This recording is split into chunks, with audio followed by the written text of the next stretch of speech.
goes. Anything technical support? There we go. Nope, there it goes.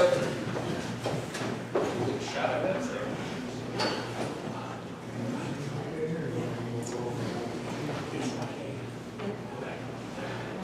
All right, get out front here. So again, Thank you everyone for having me today. I am one of the interpretive rangers at Monocacy National Battlefield, and it's an absolute pleasure to be with you all. And as was said, we're going to be covering Hell Bridge to the Last, the Baltimore Ohio Railroad and the Battle of Monocacy. Now, first off, before we jump in, has everybody here visited Monocacy National Battlefield before? Okay, a lot of hands, a few shaking heads though. I do encourage you guys to come out and visit us. The National Battlefield is open 5 days a week currently. We try to get up to 7 in the summer when we have a little bit more staff, but we're currently open from Thursday to Monday. And our museum space, to kind of interest you guys to come on back and see us again, for those of you who have visited before, our museum is undergoing restoration, or excuse me, a complete renovation, and will be reopened to the public with brand new exhibits come this spring, hopefully the end of April, early May. So another reason to come back, and for those of you who haven't visited us in our 1,650-ish acres of preserved battlefield landscape, another reason to come join us. Where is it? Are you hiking trails? Yes, we've got almost 15 miles of hiking trails on the battlefield as well. Some really good hiking and natural landscape opportunities too. It's not just all shooting, I promise. Where is it? Just south of Frederick, Maryland, on Route 355, actually between Urbana and Frederick. Oh, okay. Now, basically, as you're hitting Frederick, you're passing right through the battlefield. But good questions. Where the place is always a good one. Yes, ma'am. Is the Antietam Visitor Center reopened yet? Antietam Visitor Center reopened last summer. It is still having some teething issues. A lot of the artifacts are currently off display because of some water issues that they're having, but the museum itself is open, and they also have their brand new film playing as well in the theater. You might notice a few folks in there. But let's jump into our program this evening. First and foremost, I know you guys are probably very knowledgeable on the Baltimore Ohio Railroad, but I did want to hit a few of the highlights about it, just in case we had folks who are not familiar with it. So first off, of course, we have John Works Garrett, president of the B&O Railroad during the Civil War. He's born in 1820 to a banking family, and he is going to attend Lafayette College. He would join his father in the banking industry and then becomes a member of the Baltimore Ohio Railroad Board in 1855. Now, he's actually going to be elected president of the board in 58. So he's going to be taking on this railroad just before the Civil War. Obviously, nobody realized that the war was right on top of him at that point, but he is going to be the figurehead, not just the figurehead, the driving force for the railroad throughout the entire conflict. The railroad itself, of course, is chartered in 1827 and begins construction in 1828. This is an artistic license, kind of a fancy painting of the laying of the first stone, the keystone for the B&O Railroad. And by May of 1830, the first 13 miles of the railroad had been established. And of course, by this point, it is just being pulled along, really, by horse primarily. It would reach the Ohio River, though, by 1852 on Christmas Eve. That's, of course, an image of, my laser's not working on here very well, but image of going over the river. And by 1861, at the beginning of the American Civil War, the Baltimore Ohio Railroad consists of 236 locomotives. So wartime image, restored engine, I should say. 128 passenger cars. This is actually a United States military railroad car, but they would have looked much like that. 3,451 freight cars and coal cars. These images courtesy of the B&O Railroad Museum in Baltimore. And 513 miles of track stretching from Baltimore all the way across to the Ohio River. It's a big railroad, and most of it Virginia and what becomes West Virginia. So, there could be a problem there already. Now, the Baltimore Ohio Railroad has a big role to play at my site, at Monocacy, but it is going to be involved in the American Civil War from the very beginning. Of course, the railroad bridge at Harper's Ferry is destroyed in 1861. They have to begin to develop ways to get around that. They're actually going to build a pontoon bridge and utilize moving goods across the river by wagon and then loading them onto additional trains and pushing on from there. But in 1862, we would have the Maryland campaign. This is where I started my Park Service career with Antietam National Battlefield. Maryland campaign ran from September 4th to September 20th of 1862. There were numerous reasons why Confederate forces crossed the Potomac River. They had a series of victories in the summer of 1862. And Lee wants to keep that pressure on. He is also looking at political opportunities. He's looking at the ability to reinforce his army and to feed his army, and primarily, he is looking for a fight. He wants to draw federal forces out of the defenses of Washington, D.C. and beat them somewhere on their own soil, somewhere in Maryland, perhaps even in Pennsylvania. So he is looking for that battle.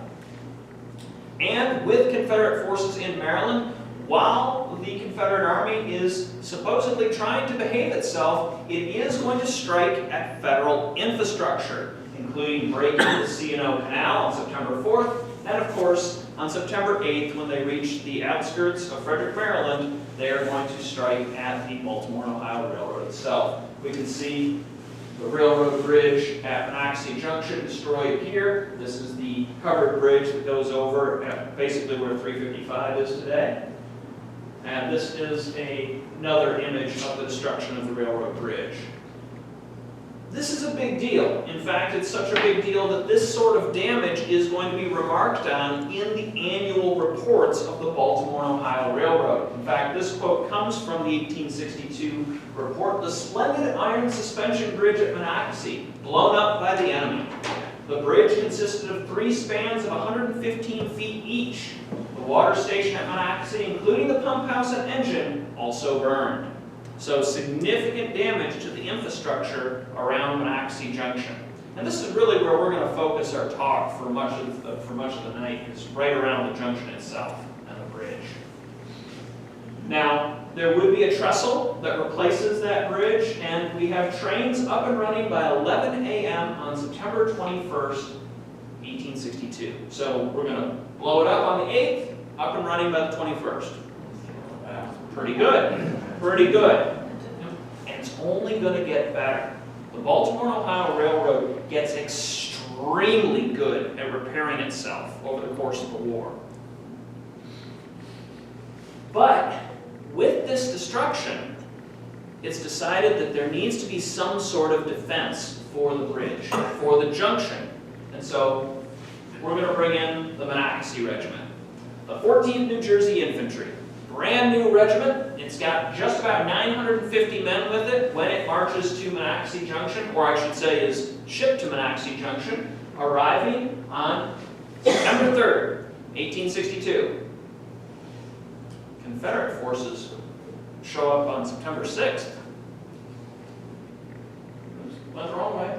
So they're going to leave on September 4th, as word is reaching them and the people of Frederick that Confederate forces have moved over the Potomac River and are pushing towards Frederick City. The 14th New Jersey evacuates, falls back, and would return to Monocacy Junction on September 17th, the very day of the Battle of Antietam. So where they went in between, they actually came out here. They came out towards Ellicott City. They went down the railroad tracks about 30 miles or so. They guarded other points along the B&O Railroad, and then they were ordered back to the junction when the threat of Lee's army had passed. And they're going to remain at Monocacy Junction for about 9 months. This is why they become known as the Monocacy Regiment, because they have such deep ties to the community. They would actually spend the entire winter of 62 into 63 at Monocacy Junction, at what was known as Camp Hooker. not too far off of the federally protected grounds of Monocacy National Battlefield today. Of course, that is named after Joseph Hooker, the Union general, not anything else. These troops are going to actually build the defenses that we would have around Monocacy Junction, including 2 blockhouses, little wooden forts. One that sat on one side of the river, close to Frederick, or closer to Frederick. The other on the opposite side of the river, basically on both ends of the bridge, of the Iron Railroad Bridge. These little wooden forts were supposed to be strong points. And you can see the loopholes in them here, these little slats for musketry and whatnot. They could hold a bunch of guys. They also built trenches. They're going to dig in around Monocacy Junction, specifically the high ground that is south of the Monocacy River. So 355 runs right up into Frederick. South of the Monocacy River, there's all sorts of high ground there. They're going to dig all sorts of trenches and rifle pits in that high ground, the remains of which some still exist to this day. Now, not everybody, in fact most troops at this time, especially new troops, do not like the idea of digging in. And we do have an account of one of the 14th New Jersey when this order gets passed down. He's writing a letter home at the time. "I must close this. The order is to dig trenches. I'm going to sneak out of it if I can. Good many of our boys are taken suddenly sick." This comes from Jacob Walcott of the 14th New Jersey Infantry. Not too long after they've reached Monocacy Junction, September 28th, 1862. So with this defense that's being built up around Monocacy Junction, built up around the railroad bridge and the road bridge, we're going to see the 14th New Jersey remain at the junction until July 6th of 1863. Of course, what's been raging to the north of Maryland? Battle of Gettysburg. Largest battle ever fought in the Western Hemisphere. The 14th New Jersey has been moved around quite a bit from the end of June to July 6th. They actually went down to Harper's Ferry very briefly. They helped evacuate the stores of Harper's Ferry, returned to Monocacy Junction, and then were attached to the Army of the Potomac as part of the 3rd Corps. So they're going to march away, but we'll see them again. They're going to march away in part because other troops are coming up to guard this junction, to guard the railroad. The 7th New York State Militia, one of the finest militia regiments in the pre-war, the pre-war Army of the United States, is now on hand to guard this junction. And over the course of the whole Civil War, we would see over a dozen different regiments guarding the Baltimore Ohio Railroad, and specifically the bridge at Monocacy Junction, over the course of the 4 years of war, including hometown units such as the 2nd and 3rd Maryland Potomac Home Brigade, our neighbors to the north in Pennsylvania, West Virginia, Illinois, and even New York. And there's a Maine unit there too, so a whole spread of the Federal Army is going to be passing through this small point, and many of those troops from the Army of the Potomac and other commands would be left behind to guard this important resource. Now, the 3rd Confederate invasion of the North, or 3rd Confederate invasion of Maryland, occurs in the summer of 1864, the last full year of the war.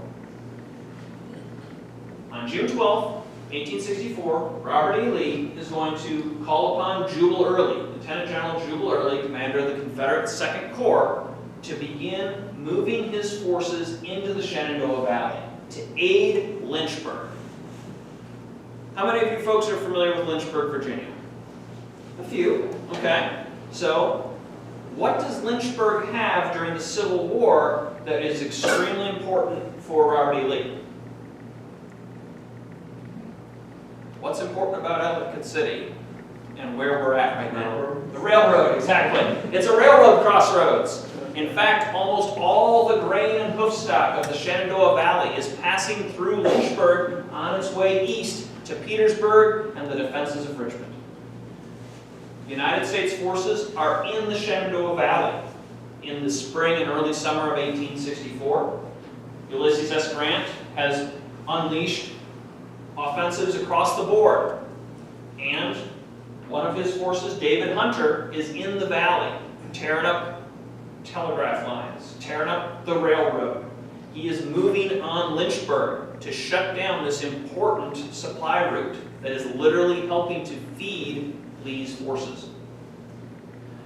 And while Robert E. Lee is loath to break off a big chunk of his army, he's going to be basically forced to do it. And he would send Jubal Early out to Lynchburg, Virginia, to aid the former Vice President of the United States, John Breckinridge there, who is the Confederate commander at Lynchburg, aid in the defense of that important railroad crossroads. Now, they're going to reach Lynchburg a little before June 18th. In fact, it's a couple of days. The fighting is actually on June 18th. What's going to happen is that the Confederate commanders are going to trick their Federal opponent. David Hunter, this gentleman, has in the neighborhood of 16,000 men. The Confederate garrison, with the addition of Early's forces, probably in the 14,000 range. So outnumbered, but not badly. But Jubal Early has decided to trick David Hunter. The last leg of his trip to Lynchburg was done by train. Brought the train into town, troops get off, the whistles blow, the bands play, the people cheer, and that train leaves. And Jubal Early brings it back into town, and he sends it away again. And he brings it back into town, and he sends it away again. And every time it comes into the city, the whistles blow, the bands play, the people cheer. There's not more troops getting off that train, but what does it sound like to Federal forces outside of the city? Reinforcements, and lots of them. And because of that, David Hunter is going to begin to fall back. We're actually going to see a running series of engagements in the lower part of the Shenandoah Valley from June 19th to the 21st. By June 21st, he is actually going to be, or I should say his rear guard is defeated at the Battle of Hanging Rock, and he withdraws entirely from the Shenandoah Valley, falling back into West Virginia on his way to the Ohio River. Pulls himself entirely out of the campaign. Jubal Early has been told that if he can clear the valley, he should then proceed north, what was known as going down the valley, strike at the Potomac, cross it, and threaten Washington, D.C. from the north. So that's exactly what he's going to do. On June 22nd, he's going to begin to move northward, reorganizing his army at Stanton on the 26th, and continues to push on towards Harper's Ferry. This is on foot. He's going to go from June 22nd to Winchester, July 2nd, 175 miles, 10 days. 2 days after that, he's at Harper's Ferry. Of course, that means he's at Harper's Ferry on July 4th, Independence Day. The Federal garrison at Harper's Ferry had not been preparing for a battle. They'd been preparing for a party. It's the national holiday. There's food available, there's drink available. They were going to have a good time. But with the approach of Confederate forces, the garrison of Harper's Ferry is going to fall back to the heights above. Specifically, these forts up here on Maryland Heights and Fort Duncan.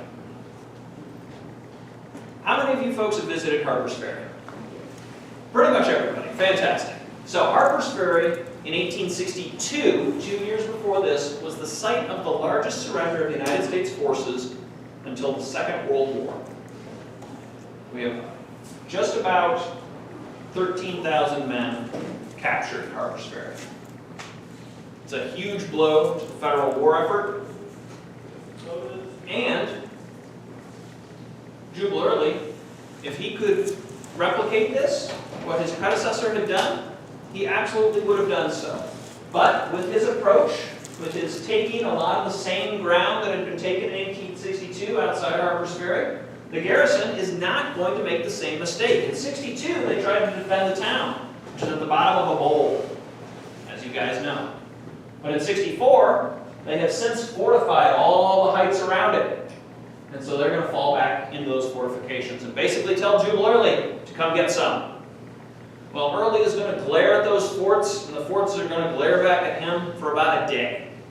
And while this is happening, we would see artillery fire traded between the two sides, but Confederate forces actually get into Harper's Ferry, and they get into the warehouses, and the depots, and they get into that food that's been left behind, and they have themselves a pretty good time.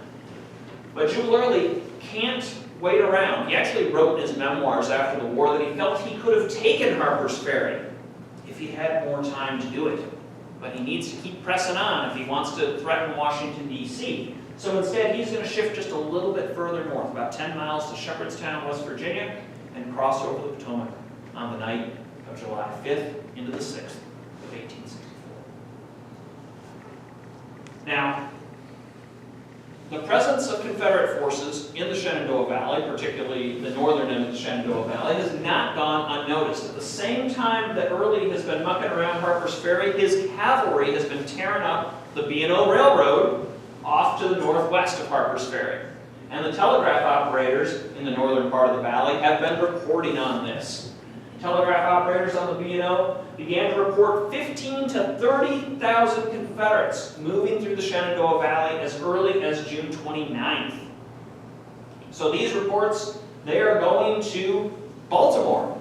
They're going to John Garrett, who is then forwarding this information to the War Department. How do you think the War Department responds to this initial call for aid and this initial alarm? That's about it right there. They basically ignore them. They didn't think it was possible that that many men, and yes, the numbers are a little inflated. They are civilian operators after all, but they didn't think it was possible that that many Confederates were loose in the Shenandoah Valley and nobody was trying to stop them. That David Hunter wasn't dealing with them, that it wasn't possible that that size of force could actually be there. It must be civilians panicking over a cavalry raid or something like that. And so initially they do ignore these calls for aid. This would be one of the messages that John Garrett sends to Washington. I find from various quarters statements of large forces in the valley. I am satisfied the operations and designs of the enemy in the valley demand the greatest vigilance and attention. Vigilance and attention that is not being had. On July 2nd and 3rd of 1864, Major General Franz Sigel is going to begin the evacuation of Martinsburg, West Virginia. This is a big depot for the B&O. 150 rail cars would evacuate the government stores from Martinsburg, West Virginia. And elements of Early's army, specifically elements of Gordon's division, would begin to arrive later on the 3rd of July. And they're going to destroy the depot. There's going to be significant damage done to the B&O holdings off to the west. With this destruction, with this movement of equipment and materials, yet again, John Garrett would try to get some action happening from Washington, from the War Department. I apprehend the information recently sent you of heavy forces in the valley is about to prove correct. Bit of a "I told you so" from Garrett to General Hancock, who's the Chief of Staff of the Federal Army at the time in Washington. Henry Halleck, excuse me. But where does this leave Monocacy? Well, because of the need to defend the junction and the railroad bridge, John Wilkes Garrett is going to turn to the federal commander that is right next to him. So he's based out of Baltimore. So is Lew Wallace. General Lew Wallace is the commander of the Middle Department, where the 8th Union Corps is based out of Baltimore, and he agrees to send troops to Monocacy Junction as early as July 3rd. Now he's going to call upon the commander of his 1st Separate Brigade, Brigadier General Erastus Tyler, who would bring the 1st Separate Brigade out to Monocacy Junction. They're part of the 8th Corps. Most of this command is made up of 100 days men, which means that's their entire term of service, 100 days. But he does have 2 regiments that have seen some action before. He's got the 1st and the 3rd Maryland Potomac Home Brigade. They have not seen action, though, in at least a year by this point. So he doesn't have real frontline troops with him. Wallace himself would decide to concentrate the majority of his forces at Monocacy Junction. I keep trying to use the laser. at Monocacy Junction on July 6th. He is going to have approximately 3,300 men when his whole command gets there. And again, most of those guys are very limited experience, or have very limited experience. 8th Corps is going to go into position around Monocacy Junction, utilizing the blockhouses and that high ground we already talked about. These positions here actually do have some earthworks. They do have some entrenchments that have been built previously, and they're going to expand on those a little bit. Now, up until this point, Ulysses S. Grant, Lieutenant General Ulysses S. Grant, the General-in-Chief of all federal forces, has believed that the Confederate Army in its entirety is in front of him at Richmond and Petersburg. But by July 5th, there's been enough information coming from John Garrett, coming from Garrett's telegraph operators, and now some of the military resources north around Washington and Harper's Ferry, that Grant has been convinced something's going on above the Potomac. And he is going to react to the threat. On July 5th, he would send the 6th Corps, the Greek Cross, north from the Petersburg front. Specifically on July 6th, the 3rd Division, 6th Corps, would board vessels down here at City Point and begin the trip down the James River, around the bend here at Fortress Monroe, and all the way up to Baltimore. 250 miles by water. They're going to do it in just less than 48 hours, so they're moving pretty good. They would arrive at Locust Point in Baltimore. Heard some folks react to that. But Locust Point is where all the shipping is coming into Baltimore at this time, and where the B&O Railroad has a railhead. And again, John Garrett is going to work very hard to move forces from this point. The 3rd Division began arriving late on July 7th, and by 12:50 a.m., the first trains were on their way to Monocacy Junction. This is one of the communications. I've noticed several nice exhibits here in the museum talking about the communications by telegraph that Wallace and Garrett are utilizing. Let's see, for this one in particular, there we are. Transportation has been sent to Locust Point, and I have detailed our most effective officers to hasten the disembarkation of troops and to urge their loading and forwarding with the greatest practical dispatch. So Garrett, the civilian, is doing all he can to aid the war effort here, because, let's be honest, he wants to defend his bridge. Additional trains, as the rest of the 3rd Division is coming in, are going to be leaving Locust Point starting on July 8th at 3:20 a.m., 4 a.m., 7:45, 8:30, 9:40, 12 p.m., and 4 p.m. The last troops are finally on their way towards Monocacy Junction.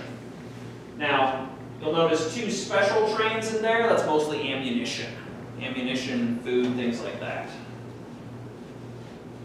How is this sort of coordination possible? Primarily, it's because of John Garrett and his brilliant master of transportation, William Prescott Smith. And I love that title. If you're going to have a title, that's the title to have, the master of transportation. But Smith, he is actually in these dispatches that we have from the American Civil War, from the Monocacy campaign, quite a bit as well, because he's moving pieces around. He's working with Garrett, he's working with these telegraph operators and the folks along the B&O line to make sure trains are available or out of the way. That's another big one. Make sure the track is clear. The 3rd Division, 6th Corps was transferred to Wallace at Monocacy Junction, and it's commanded by Brigadier General James Ricketts. His forces are going to arrive with about 3,500 men from Locust Point in less than 24 hours. So we now have 6,600 federal troops and 7 cannon versus 12 to 15,000 Confederate troops and 38 cannon. The Battle of Monocacy is a one-day engagement fought on July 9, 1864.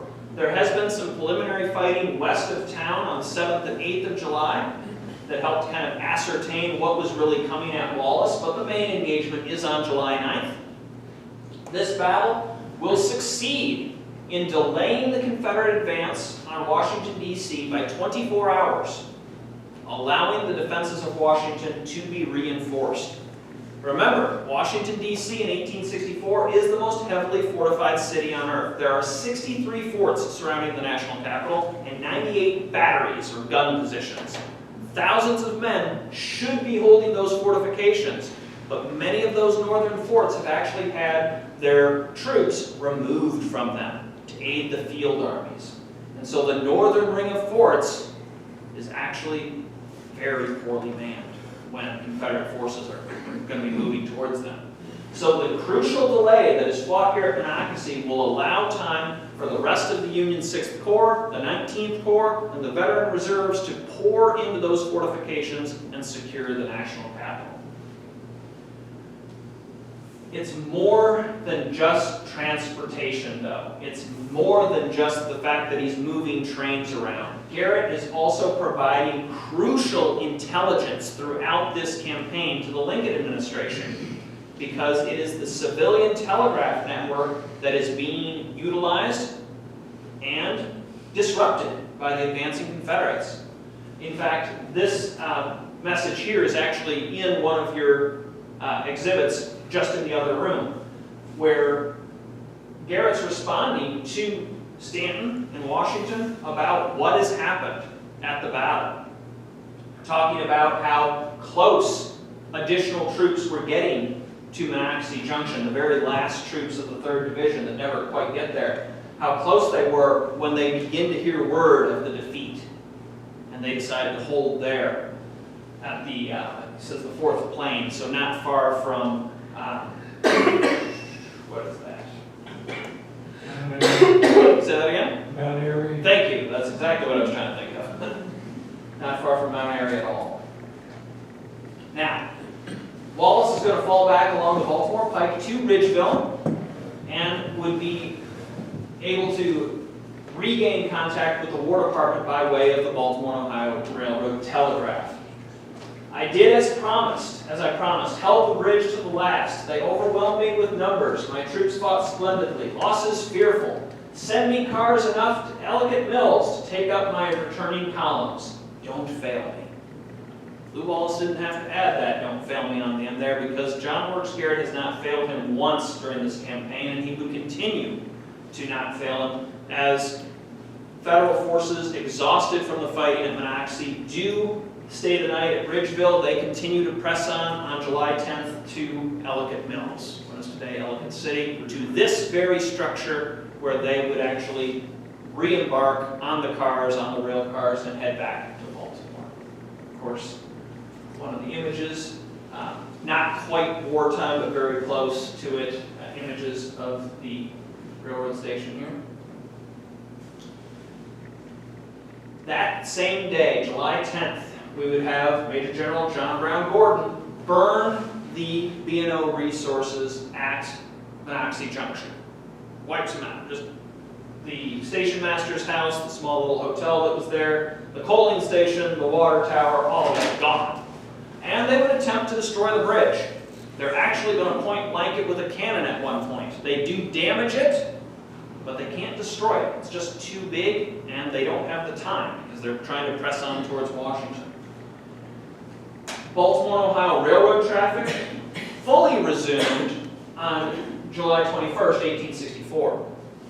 But the bridge itself is not reached by the B&O Railroad Company to repair it until 3 days after Confederates have moved off from the area. So we're talking about July 13th. They're going to repair the bridge by the 15th, and the whole track out to Harper's Ferry and beyond is repaired and operational by July 21st. This is how good the B&O has gotten in repairing itself, moving down the track with its supplies, stopping at breaks, repairing them, and pushing on. But thank you very much for having me this evening to speak on this topic. It's an absolute pleasure to be here, and I'd be more than happy to answer any questions you might have on the Baltimore Ohio Railroad and its connections to Monocacy Junction and the Battle of Monocacy. But thank you.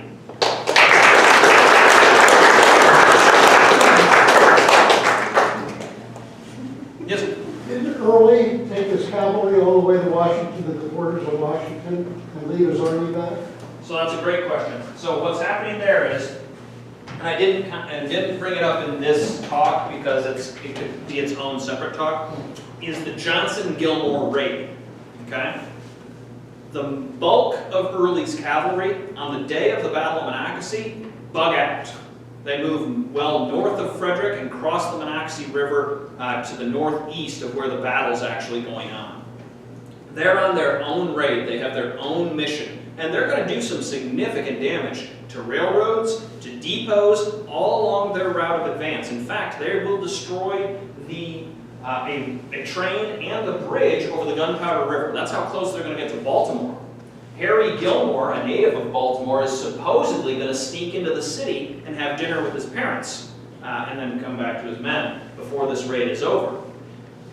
What's interesting about that is that the focus of the Johnson-Gilmore raid is to not only cause a ruckus around Baltimore, but they're actually supposed to go all the way down to Point Lookout and the Confederate POW camp that's way out there at the edge of Maryland in hopes of freeing those Confederate prisoners. Now, it's a fool's errand. Even Early recognizes that when he tells the Bradley Johnson, who's not only in charge of this raid, who's also from Frederick, interestingly enough, that you're going to go try to do this. Johnson says it can't be done. There's not enough time. And Early essentially tells him, I know, but we've been ordered to give it a shot.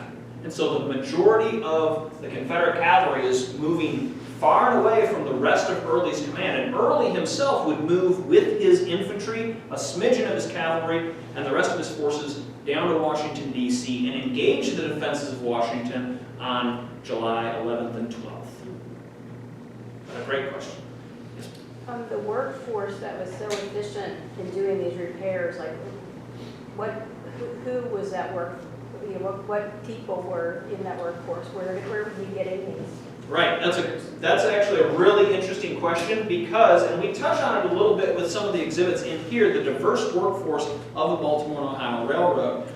Those workers are going to be a wide spread of the diaspora of the country at the time. We've got a lot of immigrant workers. We don't have too many enslaved workers going on at the B&O at this point, in large part because the state is rapidly moving away from slavery.